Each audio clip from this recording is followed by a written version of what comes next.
Parlamentario, nuestro respaldo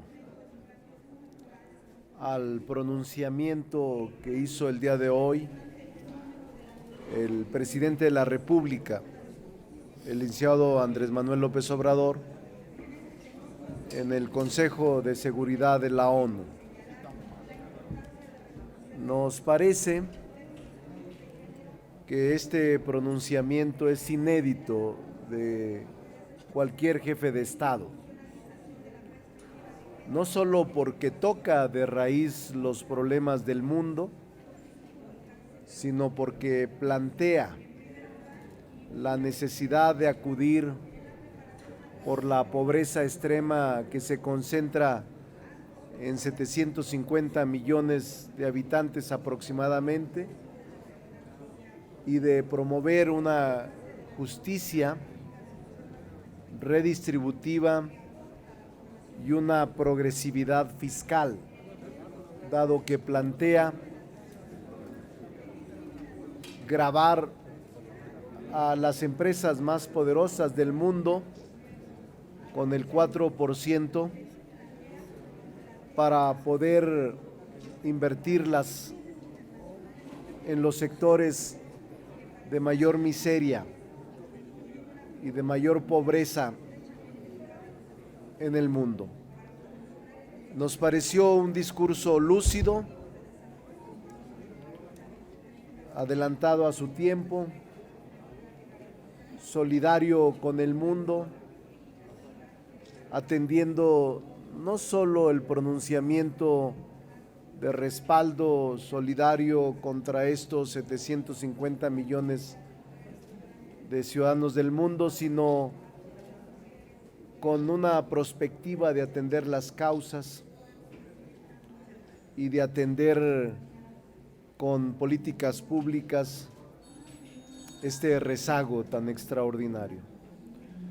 También planteó con profundidad el tema de la corrupción y planteó la necesidad de combatirla en todas sus expresiones y en todos los espacios donde hace presencia. Por eso nos parece destacado pronunciarnos por este discurso, porque el Plan Mundial de Fraternidad y Bienestar que él plantea pretende garantizar una vida digna a este universo que sobreviven con menos de $2 diarios. Este cobro de la contribución del 4% de los ingresos de las personas más ricas del mundo es un planteamiento correcto que debe de aceptarse y que debe de aplicarse. Un atributo del mismo monto aplicable a las 1,000 corporaciones privadas más grandes y que provendría de un porcentaje del Producto Interno Bruto de cada país integrante del G20, del grupo de los más poderosos. Los recursos de estos fondos, que es la filosofía del presidente López Obrador, deberían aplicarse de manera directa, sin intermediario alguno. Por eso plantea que por este fondo podría disponerse de $1 billón al año. También tocó otros temas que nos parece puntualmente importantes. El derecho de una vida libre de temores y miserias, que es el principal obstáculo para el ejercicio de ese derecho y que es lamentablemente la corrupción en todas sus expresiones. Y nos pareció muy sincero al afirmar que sería hipócrita ignorar que el principal problema del planeta es la corrupción en todas sus expresiones y dimensiones: la política, la moral, la económica, la legal, la fiscal, la financiera. Y por eso insiste en que la corrupción es la causa principal de la desigualdad, de la pobreza, de la frustración, de la violencia, de la migración y de grandes conflictos sociales. Al hacer el cuestionamiento a las farmacéuticas privadas, no le falta razón al afirmar que para los países pobres apenas se ha distribuido el 6%, que esto implica un doloroso y rotundo fracaso.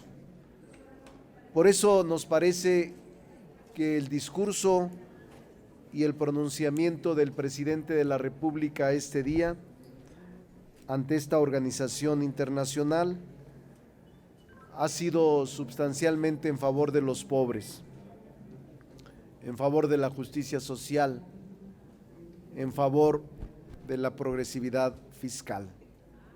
En el grupo parlamentario de Morena y sus aliados del PT, del PES y del Verde, recibimos con todo entusiasmo este pronunciamiento y lo respaldamos, lo hacemos nuestro en cada uno de los estados que representamos, lo difundiremos, lo analizaremos y lo impulsaremos. Esta actitud y este pronunciamiento lo hacemos por unanimidad de todos los integrantes de la bancada y sus aliados. Era tan importante que no podíamos dejar pasar desapercibida esta fecha y este acto y pronunciamiento del presidente Andrés Manuel López Obrador. Si hay algún comentario que quieran preguntarle a un servidor o a alguno de quienes estamos aquí, o de hombres o mujeres, senadoras, senadores, estamos a sus órdenes. Sí, coordinador. La primera pregunta es de Leticia Robles de la Rosa de Excelsior. Buenas tardes, senadoras, senadores. Desde la perspectiva de usted, senador, ¿cree que este mensaje presidencial en un organismo como este organismo de seguridad de la ONU pueda tener recepción positiva, dado que estamos hablando de naciones que tienen un interés específico en amenazas específicas de violencia y que buscan la paz con otras fórmulas? ¿Cree usted que esas naciones que integran el Consejo de Seguridad sean receptivas a este tipo de mensajes que ya algunos especialistas internacionales hablan de que no era el lugar para un mensaje así? Y por otro lado, no sé si le puedo hacer una pregunta que no tenga que ver con este tema, o me espero a la ronda que termine esta. Sí. ¿Se la hago o me espero? Le diría a Leti que desde nuestro punto de vista sí tendrá eco y también repercusión. Y desde nuestro punto de vista es oportuno y era el lugar donde debería de pronunciarse.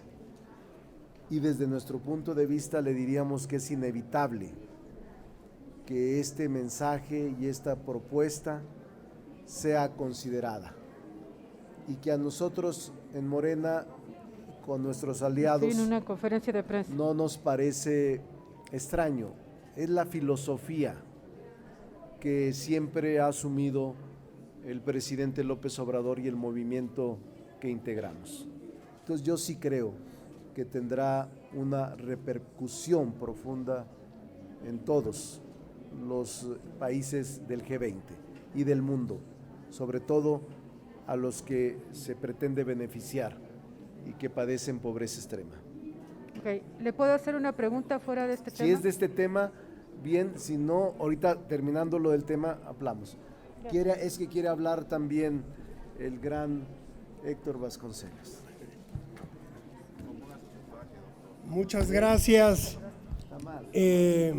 senador presidente de la Jucopo, colegas senadores y senadoras, amigos de los medios de comunicación. La bancada de Morena y nuestros aliados han querido manifestar vehementemente su apoyo, nuestro apoyo, a lo propuesto esta mañana por el presidente López Obrador ante el Consejo de Seguridad de la ONU. A mi juicio, a nuestro juicio, se trata de una propuesta de la mayor importancia porque se refiere a uno de los dos más grandes problemas que enfrenta el mundo en este momento. Si dejamos de lado por un momento la cuestión del calentamiento global, que es probablemente lo más grave en el largo plazo, no cabe duda que en el presente la concentración de la riqueza al grado que ha llegado en los últimos años es algo intolerable desde cualquier punto de vista y algo que incluso va a causar con toda probabilidad una enorme crisis económica en el futuro inmediato. Es decir, es insostenible que haya unas cuantas personas o corporaciones cuyas fortunas sean de alrededor de los 200,000 millones de dólares, mientras cientos de millones de personas sobreviven con menos de $2 al día. Esta situación, ustedes lo verán, creo que todos lo vamos a atestiguar, es insostenible, incluso en términos puramente económicos. Entonces, la propuesta del presidente se refiere a esta extraordinaria, inaudita concentración de la riqueza que existe en el mundo contemporáneo. Por lo tanto, más allá de que si el Consejo de Seguridad era el foro más idóneo para esta propuesta, veamos la cosa en su fondo. El hecho de abordar este problema y de hacer propuestas concretas, porque desde luego muchos gobernantes del mundo se han referido a este asunto en términos generales, pero el presidente López Obrador está hablando de una contribución anual, por ejemplo, del 4% anual para las grandes fortunas y las grandes empresas transnacionales. Está hablando de cosas muy específicas, de que el Fondo Monetario Internacional y el Banco Mundial ayuden a diseñar la mecánica por medio de la cual pueda trasladarse estas donaciones del gran capital hacia los más desprotegidos. Y aquí quiero referirme a otra cuestión que me parece central. Se trata ni más ni menos que de trasladar al ámbito global la filosofía detrás del actual gobierno de la República, la filosofía de la Cuarta Transformación, que consiste, entre otras cosas, en hacer llegar los recursos de manera directa a los más necesitados, sin las grandes burocracias que existen en todas las instituciones financieras internacionales, en la propia ONU. Aquí estamos hablando de algo que ya se lleva a cabo en México y que el presidente quiere trasladar al ámbito mundial. La ayuda directa y concreta, con porcentajes, con cantidades específicas a los más desprotegidos de la tierra.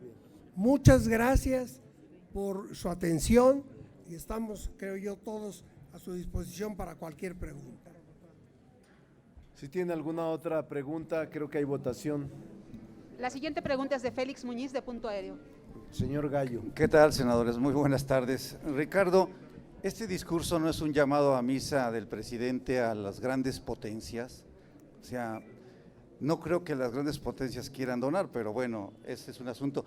Y si en este sentido ustedes están tratando de decir que ya el capitalismo ya está, digamos, en su etapa de decadencia, de desaparecer, y tendríamos que integrarnos a otro modelo de desarrollo para poder pues salir adelante. Y si ustedes propondrían esto, que el presidente se lo haga a nuestros propios empresarios primero, para que ellos le entren con ese 4% y se distribuya así la riqueza entre los más pobres. Gracias.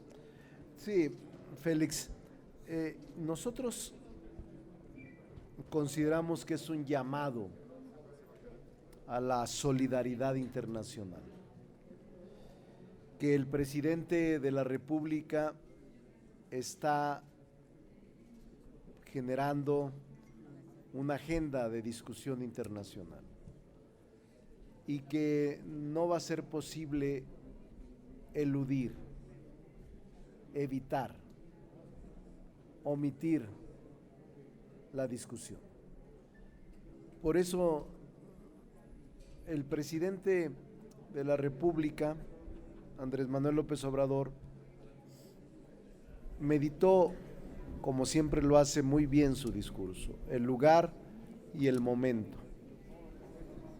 Los que lo conocemos siempre actúa de esa manera.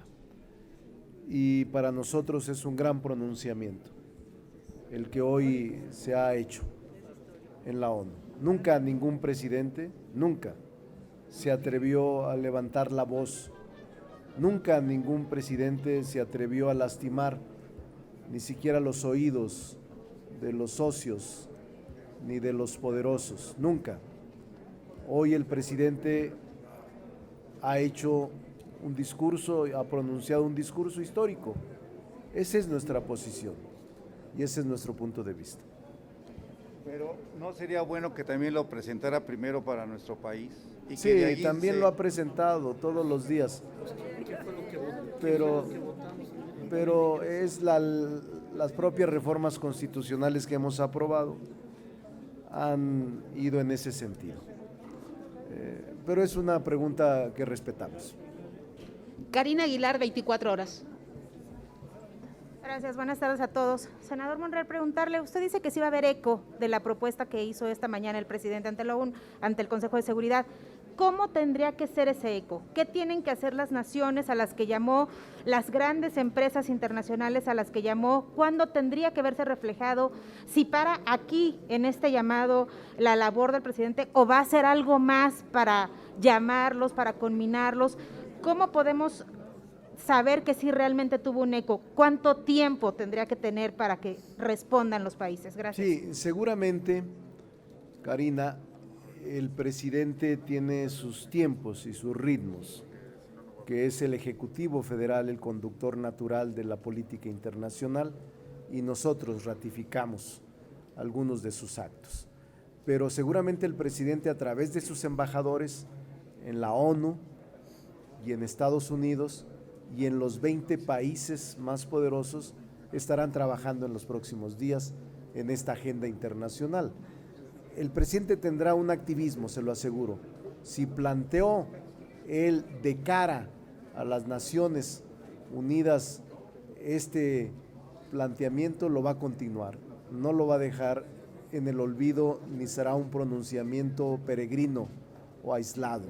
Va a tener consecuencias. Por eso afirmo que los ecos van a ser en el mundo. ¿Y estas consecuencias tendrían que darse en qué plazo para considerarlo exitoso? No podría decírselo porque le mentiría. Es una pregunta con todo respeto, sí, senador. No le podría decir, Karina, le mentiría. Yo creo que va a llevar un proceso gradual, en el que a lo mejor se lleva meses, años, no lo sé, pero en efecto su pregunta es respetable. Coordinador, tenemos otras dos preguntas, Sí. pero son de otros temas. ¿Pasamos a ellas? No. Yo se las contesto, es que me dice César, y César sabe mucho de eso, dice que es tan importante el tema que no, ¿eh? También dice Américo. Pero yo ahorita saliendo, si quieren, en el segundo round nos aventamos ustedes y yo de otras cosas, ¿no? No tardamos, ahorita votamos y yo les contesto. Está bien, coordinador. Muchas gracias. Buenas tardes. Eventos sociales. Y dos, senador, la ley de austeridad republicana establece que un servidor público no puede trabajar en el sector privado durante 10 años después de dejar un puesto público. Este es el caso de Santiago Nieto. Quisiera preguntar, saber, ¿qué opciones laborales puede tener un perfil como el de Santiago Nieto? Si puede trabajar en el extranjero, en el sector privado, o qué le deja de futuro profesional a Santiago Nieto este encandado que ustedes aprobaron. Muchas gracias. Gracias, Leti. Mire,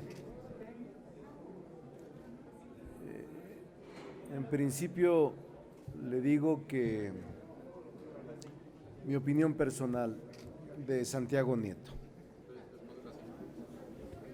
Me parece que es un hombre probo.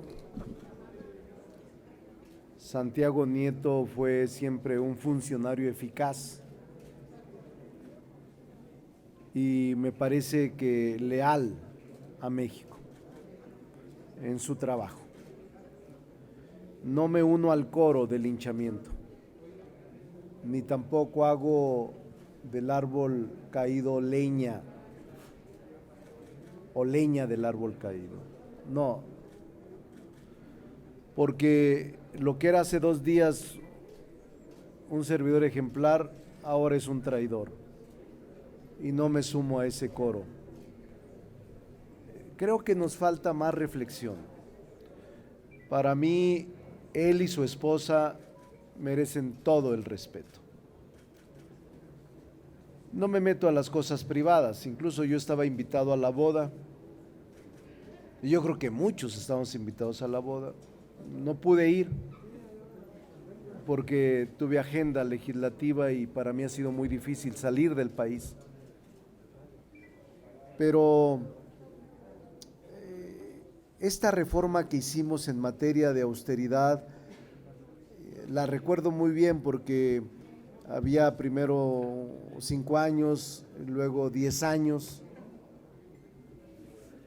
para que no puedan trabajar en el sector público aquellos que son del sector público. Privados sí pueden, sí pueden, en académica, sector académico y sector, sí, hay imposibilidad para el sector privado con lugares estratégicos como energía, como CFE, como, con el trabajo.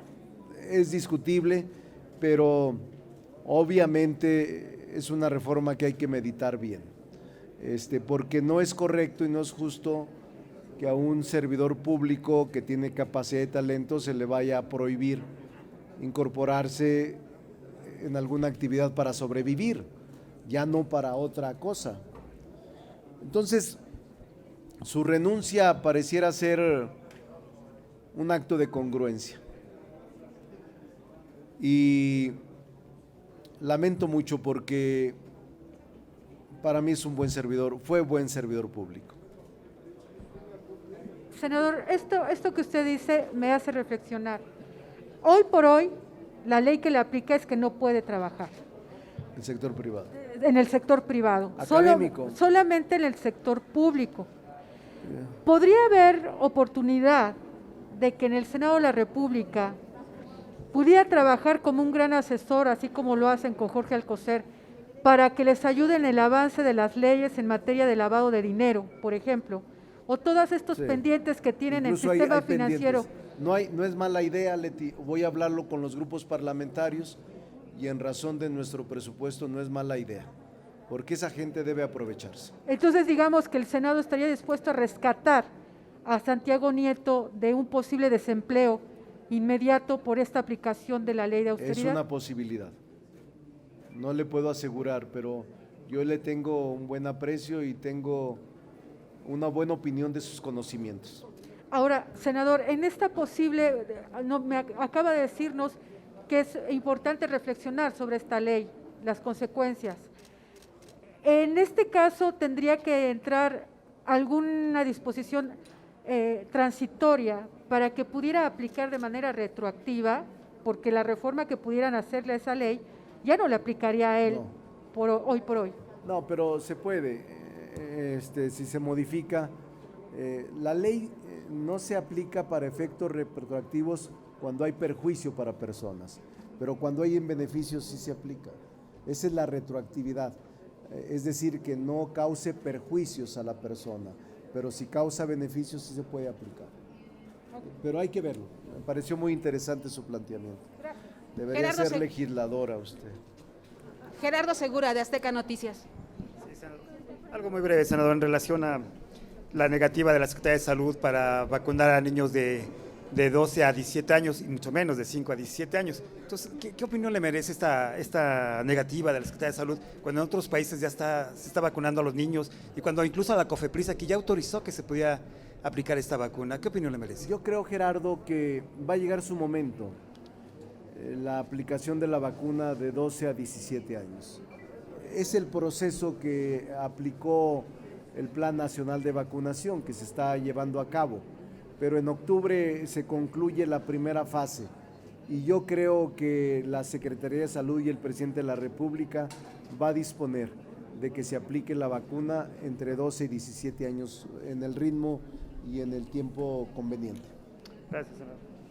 La siguiente pregunta es del columnista Francisco Garfias. Sí, Paco. Yo tengo dos preguntas de dos temas diferentes. La primera es el tema de Santiago Nieto sobre el mismo hecho de que se haya ido a cazar a Guatemala Antigua, a un hotel supuestamente muy suntuoso, que les hayan detectado a alguno de los pasajeros de los $25,000, que sin eso no se hubiera visibilizado el problema. El presidente ya se pronunció, digo que era un escándalo, que era un exceso. Yo quisiera saber si coincides con esto, con esta visión del presidente. Y la segunda, yo sé que no es del resorte del Senado el tema del presupuesto, sin embargo, sí me interesaría tener alguna opinión tuya sobre el hecho de que le hayan dejado solo 835 millones de pesos para la ley de revocación del mandato. Yo creo que ahí Lorenzo Córdoba hizo una pregunta pertinente al decir quiénes son los que realmente no quieren la revocación. Sí, bueno, en el primer tema te diría, Paco, que aunque hubiese sido muy lejana la boda, el asistir personalidades públicas se iba a saber, aun cuando no hubiese sido detectado el avión privado con una cantidad de recursos. Yo creo, soy de los que piensa que era inevitable que se diera a conocer y que se publicara la boda, la ceremonia, el lugar de la reunión. Eso es lo que yo pienso. Y como conozco al presidente desde hace 23 años, no me sorprende su posición ayer por la mañana al decir que la vida privada cada vez es más pública y que él no coincidía con ese tipo de eventos. Porque lo conozco hace 23 años, debe de todo funcionario saber que va a reaccionar de la misma manera el presidente cuando se presente en este tipo de situaciones. Es decir, es su propia filosofía, no se va a cambiar, Paco. Aún se trate del más cercano y más eficaz colaborador, el presidente no va a poner en duda su congruencia de no aceptar ni actos o eventos que riñan desde su punto de vista con la austeridad de la 4T. Eso es lo que creo. Entonces, no es sino un acto de congruencia lo que está pasando. Y la segunda, ¿Cuál? la de que le quiten todo el dinero a la no, yo creo revocación que de mandato. todavía no se resuelve, Paco, todavía no se resuelve. Creo que ahora empieza apenas la negociación. Yo espero que al final se pueda rectificar en parte. Es una facultad exclusiva de la Cámara, no me quiero meter por respeto a ella, pero sería lo lógico que tuviesen los elementos suficientes para poder llevar a cabo esta revocación de mandato. Pero mi pregunta sería si no crees que el INE tiene razón al decir que para hacer una revocación de mandato seria, creíble, se necesitan recursos. Sí. Y que si los dejas con 835 millones para tiene hacer… razón parte y parte, pero si ellos se recortan su vida cara, sus salarios y su suntuosidad también alcanzan a cubrir. Una parte tiene razón y otra parte, entre parte y parte creo que pueden cumplir bien ese proceso. Gracias. Andrea Becerril, de La Jornada. Andrea. Senador, buenas tardes. Yo le quiero preguntar en relación a un tema que salió hace un momento, que es Santiago Nieto. ¿Cree usted realmente que valdría la pena modificar una ley que se hizo justo para evitar los abusos en que incurrían altos funcionarios, digamos caso Cedillo y otros, que saliendo del sector público se iban a trabajar para el sector privado? Por muy respetable que Santiago Nieto sea, ¿realmente cree que valdría la pena modificar la ley solo por él? Eso sería uno. Y lo otro, quisiera saber, ¿qué pasa con la ley de cannabis? ¿Cómo va? ¿Qué va a pasar? Sí, esto fue al calor de la pregunta, sí, de que siempre hay que analizar. No hay una decisión ni del grupo ni de nadie de modificarla, pero es una propuesta atendible. No hay nada avanzado, surge aquí en las preguntas y respuestas en este chacalódromo. No, en el tema que usted me dice, creo que el país sufrió mucho en el pasado y por eso el tipo de normas más rígidas, más duras, y así debe de mantenerse. Pero no se evita que se analice, no hay iniciativas pues, pero no se evita que se analice sobre las consecuencias que éstas han generado a través de su aplicación. Entonces no hay ningún problema. Y sobre el otro tema, ¿cuál fue el de cannabis? ¿Cómo va? Cannabis. Ya hoy se instaló se iba a instalar la comisión para trabajar. Esperamos que en 1 o 2 semanas podamos tener un producto acabado. ¿Qué se tiene planeado? Hacer un lado la minuta que llegó de la Cámara y eliminar las inconsistencias constitucionales y abarcar todos los detalles para hacer una ley progresista de alto nivel. Porque había muchas quejas, por ejemplo, de que se está dejando fuera a los campesinos. Sí. Todo eso va a haber forma de rediscutirlo en este grupo que está planteándose revisarla a profundidad. ¿Se espera que salga en este periodo? Sí, se espera que salga en este periodo. Muchas Finalmente, gracias. senador, le pregunta a la señora Carmen Arellano. Senador, algo que también no es menos importante, pero que el día de hoy se presentaron nuevamente los papás de los niños que no tienen nuevamente los medicamentos, que no han llegado, que no se han comprado. Son cerca de 25 familias, representantes de diferentes partes de los estados. ¿Usted tiene información de esto? ¿Por qué realmente esos recursos no han llegado? ¿Y qué es lo que va a pasar? Porque ellos van a venir al Senado de la República en cualquier momento, mañana, pasado. ¿Y qué respuesta van a darle nuevamente de que se esperen cuando sus hijos están muriendo por no tener los medicamentos? Siempre actuaremos como interlocutores de buena fe. El Senado siempre actuará de esa manera. Y tantas veces vengan, los vamos a atender y hacer la gestión ante la Secretaría de Salud. Pero ahorita que lo está planteando usted, voy a hablar con el secretario a ver qué está pasando con eso. Muchas gracias.